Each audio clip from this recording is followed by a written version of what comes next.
Welcome back to Definitely Not Definitive. I'm Ken. And I'm Bethany. We're just a couple of kooky, crazy kids in love that love reacting to The Bad Batch. Yes, we do. So this is The Bad Batch Season 3, Episode number 10 that we're checking out today. And you can get early ad-free access and see our full watch-along reactions for The Bad Batch over on Patreon.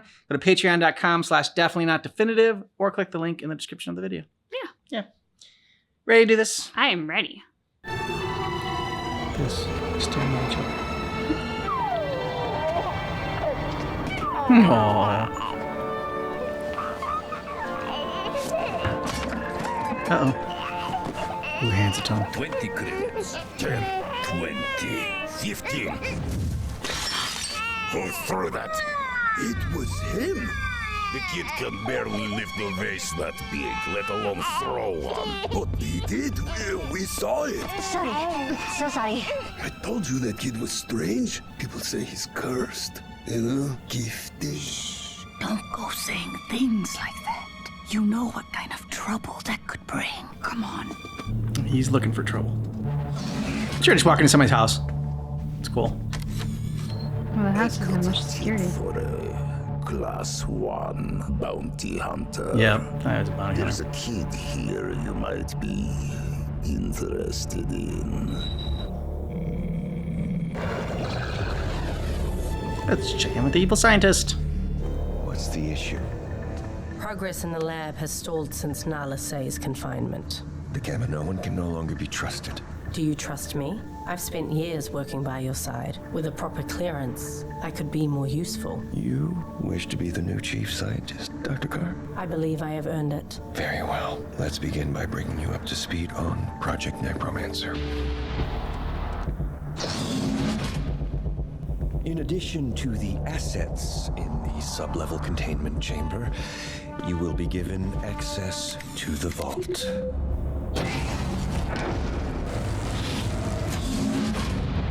The specimens within are now your responsibility.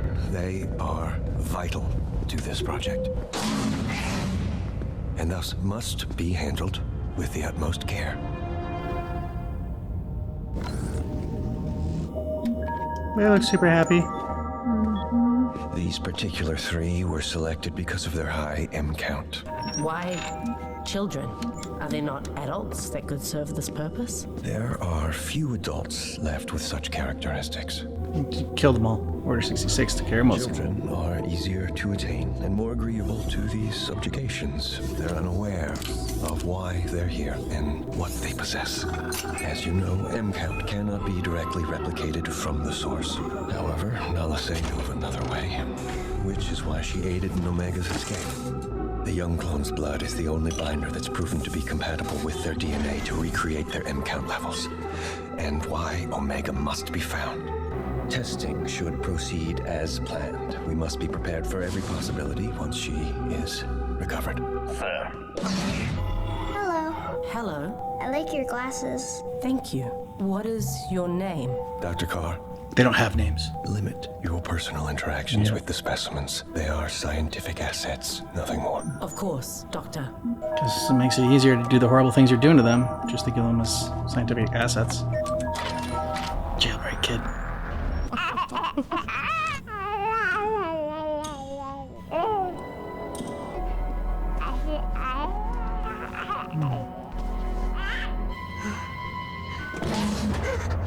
Cad Bane.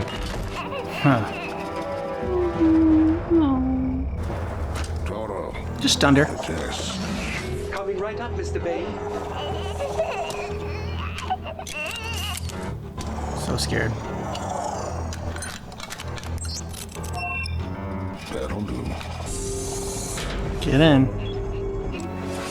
Oh no! Give him his toy. Be quiet. I am not a nanny droid. Cad Bane's gonna give me a toy. You there. Stop that.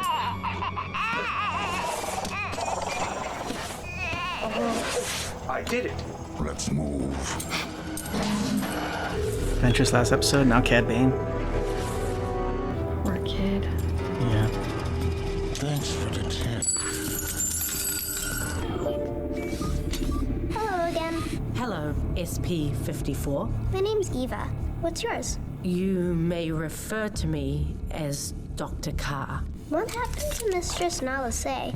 She hasn't been back. She is no longer overseeing this project. Why not? That is not your concern. Very bad. Oh, but she said she'd find out for me Find out what? Where your parents when are? I'll be going home. Can you find out for me? I will look into it. Thank you, Dr. Carr. You're my best friend. Hello, SP-32.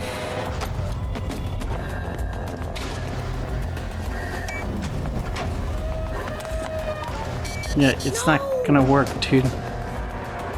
They locked it down. SP-32. Stay away from me! It's all right. No! Let me out of here! You're safe, SP-32. That's not my name! They said I could go home. I just want to go home. Set to stun. What's the situation? Blasters are not necessary. I have everything under control. Oh, No. get 0 chance, kid. Stun at least. He said, Secure him in his room. you did tell him beforehand to send this down. Your actions were extreme, Commander. He's only a child. The specimen attempted to escape. I was following protocol.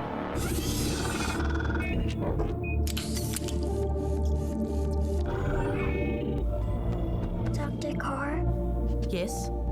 is Jax going to be okay? Jax? Such a sweet kid. He'll be fine. He's not going to be in trouble, is he? Ooh, who else No. have you seen get in He's trouble? not in trouble. You can see him tomorrow. Nope. Kid's gone. Hemlock's gonna kill him. Mistress Say, I have questions regarding your work on Project Necromancer. You have taken my place, then. I have. Which means you've been to the vault and seen the Children. specimens. They're children, like I was. Was your plan to discard them too? The Empire will keep them in order to control them. They don't belong here. No, they do not. But none of this was my choice. I had to protect Omega. And what about the other children? I did what I could. Yeah. Now they will look to you. Let's see what you can do. do, Emery? There is nothing I can do. I don't have that kind of power. Don't you? Do you think you have less power than Alice I do? She said, I don't have their kind of power. And then she said, don't you? So does that mean she's got an M count too? Dr. Carr, a word? A new specimen will be arriving today. Commander Scorch is departing shortly to retrieve it. Another? I heard about the earlier incident, so I understand your hesitation. However, this latest acquisition will not be a danger to you. I would like to accompany the commander. That is not necessary. You've stated how important these specimens are, Doctor. I would like to ensure that they are properly maintained at every stage. And not harmed. Sir, Governor Tarkin requests you contact him at once. Do as you wish, Dr. Carr. I can get one to go with, but I don't think that this guy's just gonna Governor like Tarkin. blast random To kids what just do I owe because. this, summons. Questions have been raised regarding the financial impact your facility is having upon Imperial resources. And now, additional funds have been diverted at your request? That is correct. It is for a project that is of personal interest to the Emperor. Which is what? I'm afraid that's classified. Perhaps there is some assistance I may provide, seeing this is of such importance. The funding is all I require. It is worth the expenditure. You had better hope so. If this project fails to yield proper results, it won't bode well for your operation. Or for your you, life. Doctor. Yeah.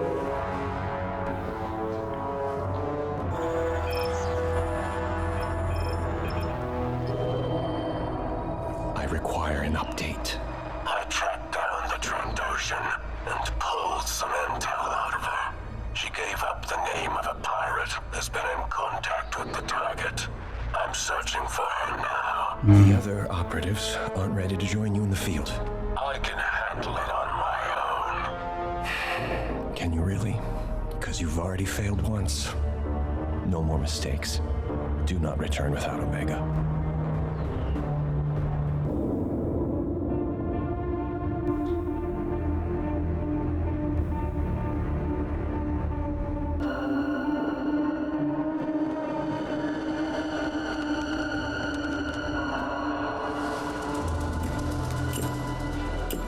Not the usual Imperial, listen. I'm here to inspect the specimen.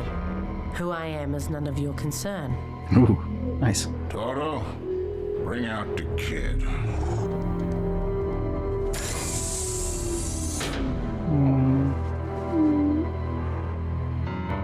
Problem. This specimen is younger than I expected. Then he'll be less trouble. I need to test him for confirmation. My payment? How many others like this have you captured? Let's just say I'm Business is good good. at my job.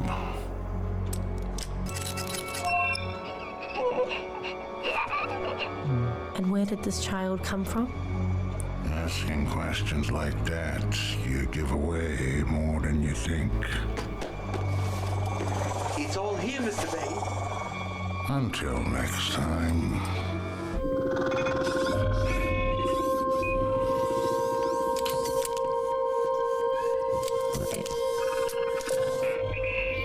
How is he acclimating? The specimen is in good health.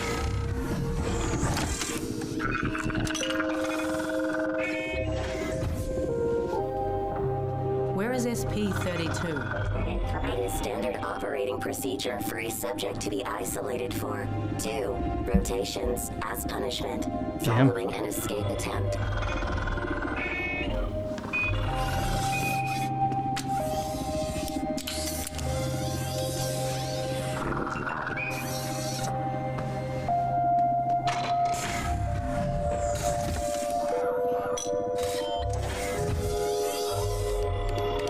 Is everything all right, SP-54? Hell no. He knows you're full of shit. Eva, You lied. You said Jax wouldn't be in trouble. He just wanted to go home. We all want to go home.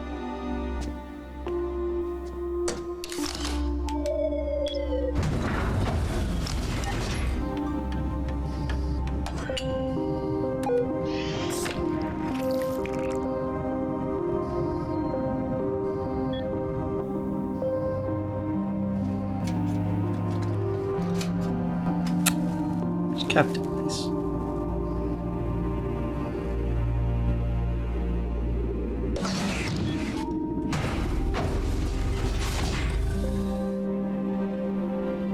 Aww.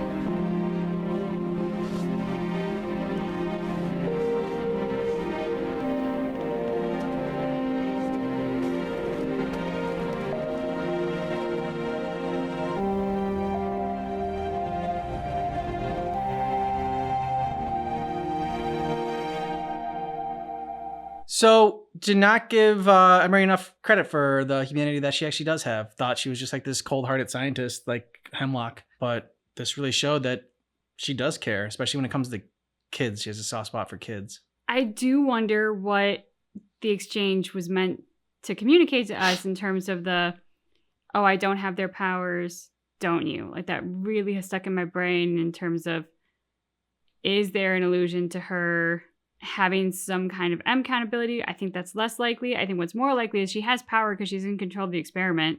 She controls the opening and closing of the doors. Like, sure, she doesn't have the force power, but she has power in the situation. I think she often sees herself as powerless. I think it's what you just said about her, like having power in the situation, because I didn't hear, and I'm not sure. I didn't hear that I don't have their powers. I heard I don't have that kind of power. So and then she said, don't you, like, so that's why I was wondering. I'm like, either way, like I was curious. Like she was saying that I don't have that kind of power. Did you think that Nalase did have more power than you for some reason in this situation? Like now you do have all the power. So what do you want to do with it? Like I get, going against Nalase and saying, why didn't you do more? And like, why did you let this happen to these kids? But now you are in that position that she was. And like right away when she asked you, why don't you do anything? She's like, oh, I can't, I don't have that kind of power. Or if even feels like I don't have those kind of powers, either way, she's not giving herself enough credit for the power that she does wield now. Yep. So she doesn't give herself credit for power. We didn't give her credit for humanity, but she actually has a supply of both. Yeah, exactly. That was really nice at the end. It's not gonna have the same meaning as it did for Omega, because like she was creating after like her toy that Wrecker gave her. But still, I mean, the kid got something, and that kid was so sweet. He was. I mean, he's the kind of kid that just breaks your heart. Mm-hmm. He had all that optimism and like still had a smile on his face. Still was hoping, to go home. Thought that he didn't think he was going to be there forever. The other kid knew, and like he was trying to get out of there. Then to see him at the end there, just like totally broken, it was heartbreaking. Yeah, he still had some faith and like trust in people. He wasn't so afraid of them. Like the blue skinned child seemed so closed off and so afraid, and just kind of like, you could tell she'd been there for a while and kind of lost any faith or trust with the people coming in and out of the room. She was very afraid. The green-skinned one was angry and desperately wanted out, needed the escape. And then like our red-skinned friend, he was the one who was just still hopeful, still somehow had that faith that they were actually going to be able to go home when all the experiments were done. I feel like he's never met Hemlock. So what did you think the Cad Bane meant there when Emery was asking him like all those questions, and then asked him like, last question she asked was like, oh, where did you find him? Where did you find this child? Where did you find this child? And Cad Bane said, you give away more than you think by asking those kinds of questions. I think it could have been a couple of things, but one thing I zeroed in on was this child aspect, just because that's just it. They are so, around Hemlock, and then Hemlock's kind of emphasized Emery, referring to them as specimens, having that sort of like dehumanization of them and just a very clinical approach. And so, to look adoringly at this adorable little child and then say, where did you find this child? She's revealing her humanity. Yeah, that's kind of what I got for it too, and it's gonna get yourself in trouble. Also, like, where did you find this? So like, why? So you can break it out and then return the child home. That was another thing that I thought maybe he was cluing in on. And it was just an interesting sort of piece of advice almost that Cad Bane was giving her. Yeah. To kind of say that, be careful asking those kind of questions around here, because, people are going to get clued into what you are, what your motives are and what you care about real quickly. And then it's a lot harder to, to play the game and to, fool and deceive people. And I think that's like Cad Bane's world, right? I mean, he's like a bounty hunter, but it's like a poker player too. It's like never show your cards. Yeah. So I thought that was, he wasn't in a lot, but he makes the most of his screen time, Cad Bane. Oh, absolutely. I mean, I think, just in terms of him as a character, it shows how perceptive he is, that he picked up on her word choice and her questions that quickly. And that he was willing to kind of like, yes, give her advice. I also think he was kind of like laying down the line. Yeah. To protect himself. Yeah. Like, hey, don't ask me those questions. Don't put me in a position of having to answer them or not answer them. Like, I'm not here to pick sides. I'm here to do a job and get paid. That's it. I'm on my way. Yeah. I mean, I don't think it was like all altruistic. I don't think all of a sudden Cad Bane was like, oh, I really feel for this Emery character, and I really want to help her out and give her some words of wisdom and piece of advice. No, I think it was like, you said, like, one, like, enough of the questions. But two, it's like, kind of like you gotta get a 2 for 1. One, I'm going to tell you in my Cad Bane way to stop asking fucking questions. And then also give you a little bit of advice on it's a little bit of free advice. Yeah. Just person to person. Yeah. Don't ask questions. Exactly. So if you want to jump ahead to the next couple episodes, we're a month ahead on Patreon, and the link is in the description of this video. You can also get our full watch along reactions that way. If in case there was something in this reaction you didn't get a chance to see, you can check it out on Patreon. Yeah. Thanks so much for seeing our reaction for The Bad Batch, but just keep in mind that our reaction is definitely not definitive.